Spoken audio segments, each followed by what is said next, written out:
Hello guys, welcome to another edition, another section under Moments of Learning. This is Esther Zoe, Vena Hangout with Zoe, and I'm the host of the Proactivity Inner Circle for which this video is being recorded. And today we are going to discuss a very critical subject on the matter of goal setting. Now, I know a lot of persons are familiar with the concept of setting goals, making goals, having an aim, pursuing it and achieving it. However, in my short time on earth and my shorter time of actually intentionally setting and pursuing goals, and also attempting to coach people, teach people, direct people on how to set goals, I've come to realize that there is an integral part of goal setting that we very scarcely talk about, which is what I'm going to be shedding a lot of light on in this video. And that is the concept of the mindset of goal setting. Everything rises and falls to the level of our mindset. What people do or don't do is based on how they think, depends on their paradigms and the mindsets that they run with. And I found out that this also pertains to goal setting our goals. And so in this video, I have my notes here, and I'm going to share with us 5 mindsets I believe would help anyone who wants to be intentional and who wants to take the bull by the horn in the conversation of goal setting, who really wants to pursue it intentionally and achieve something. I believe that these 5 mindsets would really go a long way to helping such a person. And so without further ado, let us dive into it. The very first on my list is the need to focus on growth, not on the goal. Now, this is very, very important. More often than not, when people make goals, when they set agendas to pursue, the focus, the emphasis is on the goals they want to achieve. So they put a goal of they want to burn a certain number of calories in a certain number of time, and that becomes the focus. That becomes the pursuit. While that is not bad on its own, it has a way of mounting undue pressure. Here is the truth.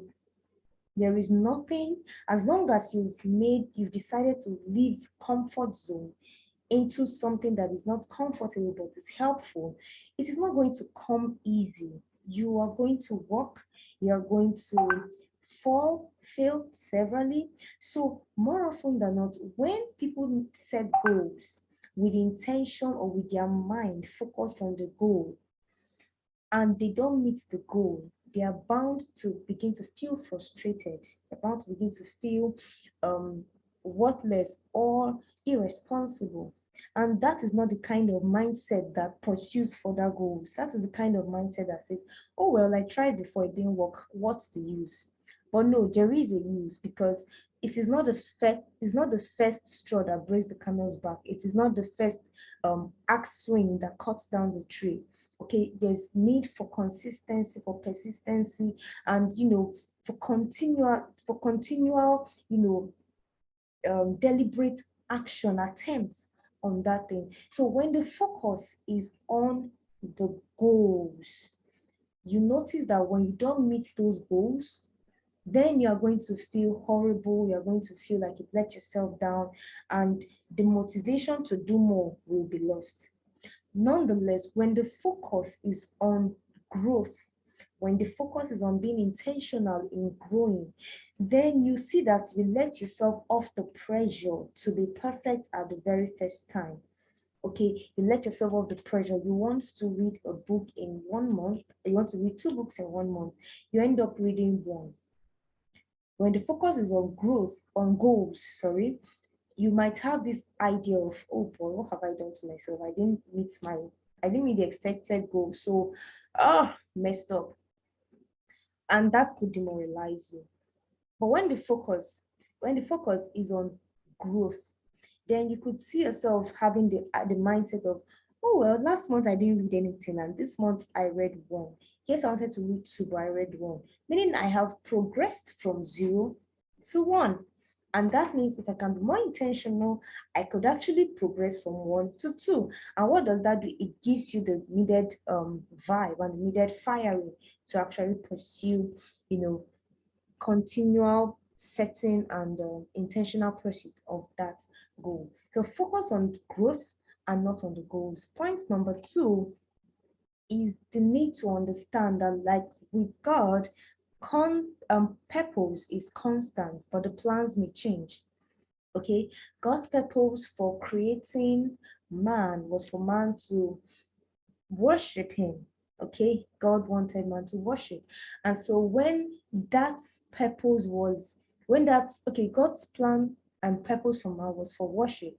And he had the plan A, which was Adam, whichever, right?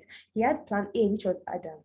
And when that plan failed in the garden and after the serpent deceiving Eve, God had to do or bring a plan B, which is Jesus Christ. And now that plan B is doing an excellent job. So the purpose did not change, even though the plans changed.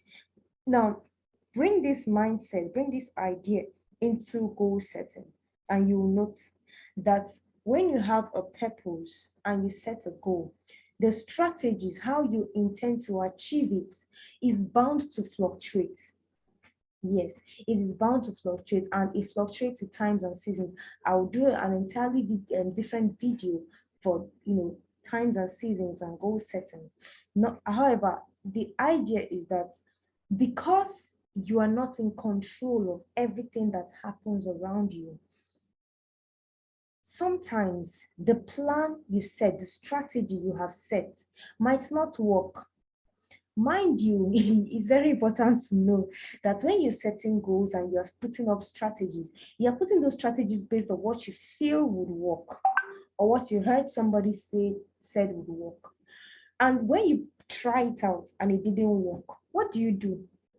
Sometimes some persons get frustrated and say, well, it didn't work, that's it.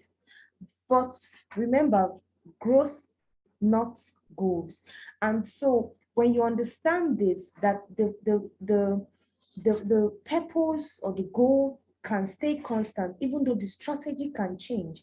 When you have this at the back of your mind, if plan A fails or if strategy A fails, you look for a different strategy. Okay, when we were in secondary school and we're encouraged to study ninth class and all, and there were always people who would want to make you feel like you're an unserious person by how they emphasize the need to go for ninth class and do TDD. But over time, we learned better and we began to preach and say, you know what, look for what works for you. If ninth class works for you, try it out. Nobody said you should rule it out. Try it out. Try it out. If it works for you, work with it. If ninth class doesn't work for you, try if maybe afternoon, maybe studying in the afternoon, study early hours of the morning would work for you. Do you understand? So these are different strategies to achieving a particular goal, which is probably studying. Do you understand? So it's important to note this, that the strategy is likely to change, and I would say could change, should even change many times, but that should not hamper the goal. That should not make you give up the goal. That should not make you decide that that goal is unattainable, or that if you can't do it, you can't do it. You just need to find the way that works. Okay? The next point I am going to be shedding light on is that goals that pull through are the ones that are hinged on a strong why. The goals that pull through are the ones that have a strong why. Okay, now before you set goals, you need to ask yourself, why am I doing this? Your why needs to be strong enough and compelling enough for you to remain there, for you to, insist on the goals. Because like I said initially, when you are driving against the grains, when you are moving out of comfort, it's not going to be easy. Okay, there'll be that unwillingness to go against what your body wants. You want to sleep in, but no, you have to do something else. You want to take the extra chocolate, but no, your body wants to slim down because you know you need to be healthy and all that. Okay, so there's going to be a fight against the brain. If you don't have a strong reason for doing what you want to do, the goal may be good, may be accurate, may be legitimate, but because you don't have a strong reason for doing it, you will find out that you will not do it. You'll get frustrated and you'll cast out. Typical example, weight loss. Okay, say you want to lose weight. Why do you want to lose weight? Is losing weight a good thing to do, a good plan to set, a good goal to hope to attain? Definitely. So the question is, why do you want to lose weight? Okay, now if you want to lose weight because people are laughing at you and they are mocking you, that might not be very solid, because that could only lead to more depression. When you try for 5 weeks and you don't see something reasonable, you might relax. Okay, so that people mock you may not be a very valid reason. Okay, but that you want to prevent comorbidities that could come up in the future. You want to prevent your what's it called now? You want to prevent your proclivity to things like DN type 2, um, and other factors, arthritis that comes on much later in life and all. When that is now the focus, when that is now the propelling factor, you want to live healthy, so you can have more strength to do what you want to do. You can be proud of how you look. You can be proud of how you look. You can prevent the diseases that come with being obese. When these are the driving factors, you see that you have more zeal to actually pursue it than when you're just doing it because somebody has mocked you, time and again. Sorry about that. So you would find yourself more willing to pursue the goal, but more intentional about pursuing the goal than when you were trying to lose weight just because somebody, or they've been laughing at you since you were small. Do you understand? So even though the goal is good, it's important that it is backed up by a strong why. You want to exercise every day. Why? The question is why. Do you just want to do so that you say, oh, I exercise every day? That's not a strong why. Do you want to do it because you feel like you want to keep in shape, want to stay healthy, and that could be a more legitimate why. Okay, so it's very important that you know why you want to do what you want to do, because it is that compelling why that will push you towards, push you against the grains into achieving what you actually want to achieve. And next on my list is, do not allow failure to limit you. Mm-mm. Do not allow failure to limit you. I became very intentional, about setting goals in 2016. And I must tell you, it was not all cozy, it was not all smooth. In fact, there were months I did not set goals in that 2020, in that 2016, sorry. There were months I didn't, there were months I would set goals, I would not do anything. No, I'll set goals. I can remember my appraisals. I'll just say, did nothing today and did nothing this month. Such a pathetic human being. God, I'm just tired of myself. So it was your problem. And that'll be my review for the month. Okay, so, but I didn't let it limit me. Okay, I kept on. Even if I'm not sure I ever went 3 months without setting a goal. I don't think so. Without, appraising previous goals and setting new ones. I'm not sure. But I'm sure I did 2 months. I'm certain I did 2 months. So I could have become discouraged and say, why am I even being safe? And when I'm saying I did 2 months, I mean there were 2 months I did not set any goal. But then there were several months in series that I'll set goals and I will not do it. I will set goals, I will not do it. I'll probably just pick one or two and just run with those two. Not even intentional. I just know that okay, I said I want to do this and I want to do this, and I'll just live my life that way. until I'm ready to appraise and I'm like, whoa, I set this goal. Did I say I was going to do this? I said I would do this. And you don't even want to see my appraisal books in those months. But I didn't let them stop me. I did not let it stop me. And in 2020, was it 2020 or was it 2019? I progressed from setting just monthly goals to having a weekly appraisals of my goals. That would not have been possible if I allowed the past failures to hinder me. And mind you, even in these weekly goals I set, there are still times when um I get lost in the activities, or sometimes I forget my book somewhere and I'm somewhere else, and something will just happen and I'll not appraise for like a week or two or three or even a month. Have I gone a month? I can't remember, but sometimes it gets that bad. But hey, we keep pressing because remember, it is growth that is the focus here, not growth, not goals.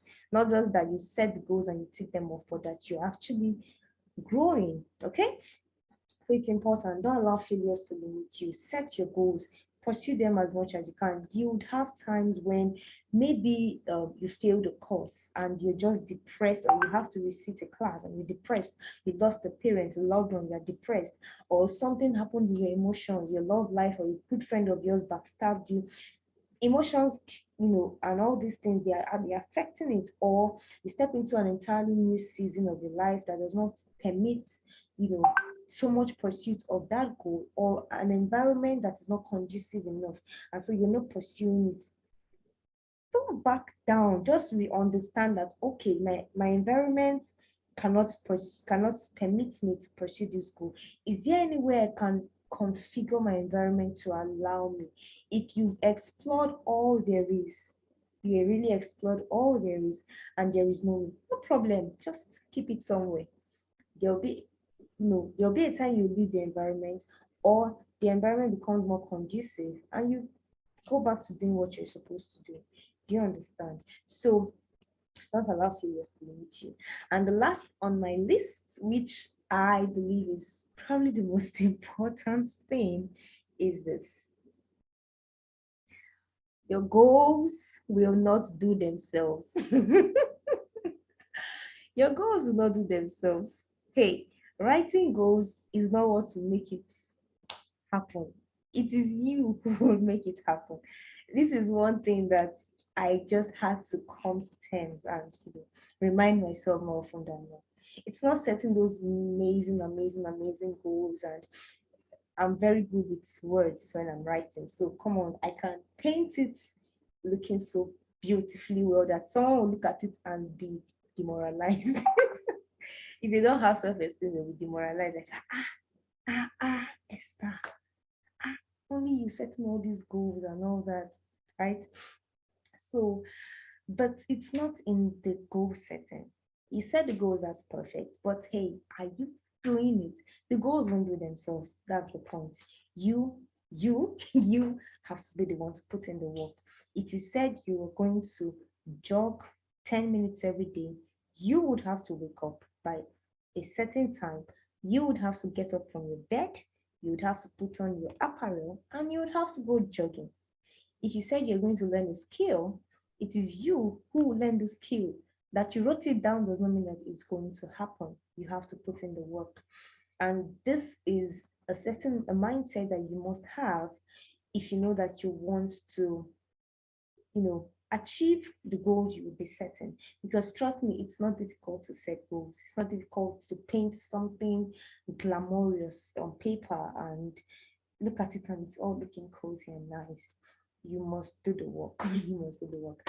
So, by way of recap, I would go over the 5 things I talked about as the 5 mindsets that I believe would help anyone who wants to set and achieve goals to do that. The first being to focus on the growth and not on the goals. Focus on the growth and not on the goals. Focus on the GROWTH and not on the GOALS. Okay. The second thing is to know that strategies could change, but that should not make you to dump or ditch the goal. So while purpose is constant, plans may change. While the goal is constant, strategies may change. And you need to be flexible to allow the change in strategy. Okay, the next being that the goals I pull through are the ones that are hinged on a strong why. You need to have a strong reason for the things you do, for the goals you're setting, else you will not do it. You won't. The first one being that you should not let failure to limit you. Failure is bound to happen. You are trying to expand the capacity you did not have. Okay, you're trying to grow beyond something that you were not originally. So come on, you are bound to have hitches every here and there, now and then. So allow it, but don't let it limit you. And the fifth one being that you have to put in the work. You would have to put in the work. Nobody will do it for you. Writing the goals on the paper will not make it happen. You will have to make it happen. So thank you very much. And the last thing I want to say is, in your goal setting, make it firm enough to help you stay through, but flexible enough to allow you to grow. Okay? Firm enough to permit you to stay through the course, but flexible enough to allow room for growth. All right, so I'll be out of your faces now. Thank you for participating. Once again, I'm Esther Zoe, and it's been a pleasure. Hope to see those of my inner circle participants much later in the back. Yeah, we'll finish our conversations there. Thank you very much. Bye.